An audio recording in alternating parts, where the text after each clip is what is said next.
Want to know how I set up the bite sensor on the Aerophone Pro or the AE-20? There's an iSaxTip for that.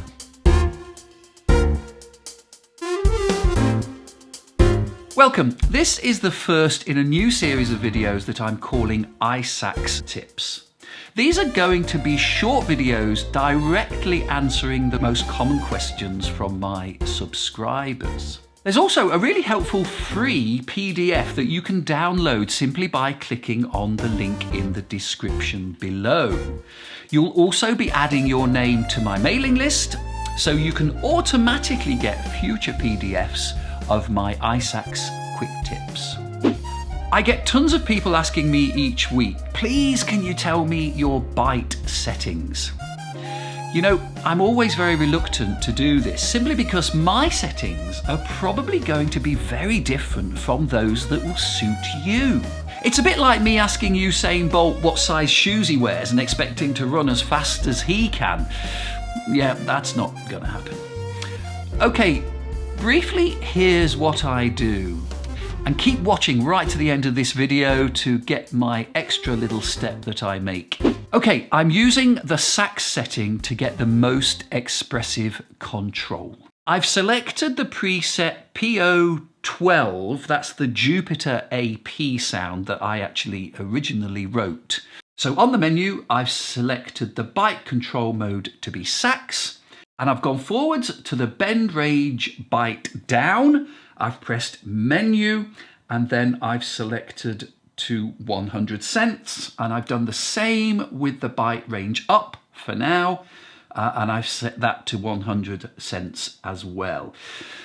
Now, like I say, you might want to come back to those settings, but this is just so that we can really clearly hear what's happening with the bite center. And then if we want to, we can change that later. So number 2, we're going to want to set the bite center to number 1. Now the default position for this is auto, but I want you to set it to number 1. This is just so that we can see the reading the Aerophone makes in a little while. So I'm going to bite center, and for now I'm setting it to number 1. Okay, now what we've got to do is go to bite calibration, and I'm going to press menu. Okay, now before I do anything else, I'm going to press the reed against the tip of the mouthpiece with my thumb and hold it there. I don't have to press too hard. I just want to make sure the tip of the reed is right the way against the tip of the mouthpiece. Now I can press yes. It says adjusting now, and now it says press menu to save. So I'm going to press menu, and that's complete. Okay, the next step is to teach the Aerophone where our own center bite position is. The pressure that we normally play on the embouchure. To do this, there's a really quick and easy method. What we do is we sustain a note with our regular bite, and as we're doing that, we press the 2 octave up key and the 2 octave down key at the same time.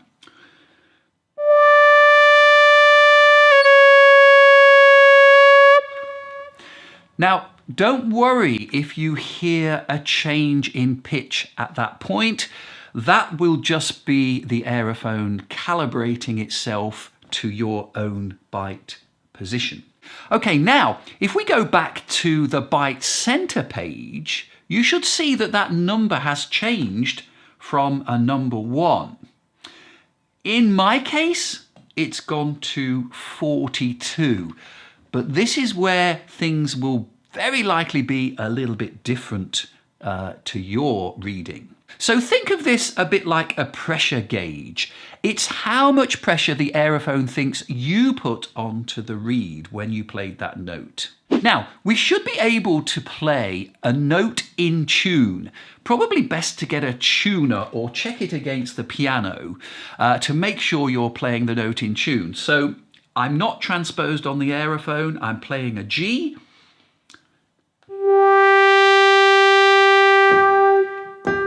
and I'm checking it's playing a G on the piano or with a tuner. So that's good. I've got my pitch right in tune as I play my note. If I relax the bite to go down a semitone, I should be able to do that.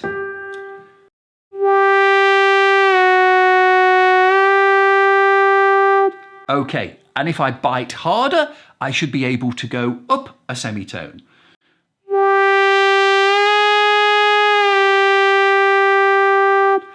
Now, this is a really good stage to just practice a little while to see if you can get a nice control over that.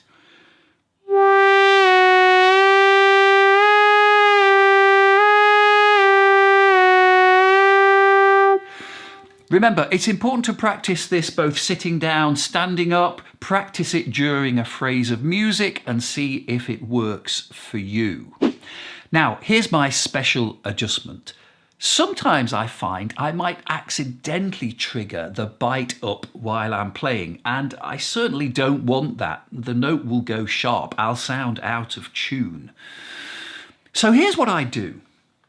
I go to the bite center and I press the menu to make sure I can change the value up or down. Now what I'm going to do is I'm going to play a note, but I'm going to bite with my embouchure a little bit more than I'd really want to. And the pitch will be sharp, remember, at that point. What I'm going to do is I'm going to just one click at a time press the plus button to increase this number.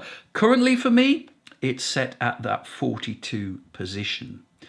So I'm playing with a slightly too firm a bite.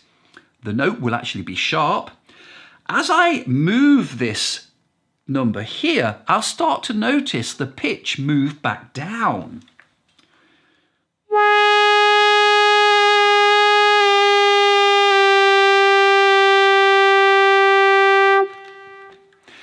Okay, now what's happening is I've got to bite a little bit harder before the note goes sharper.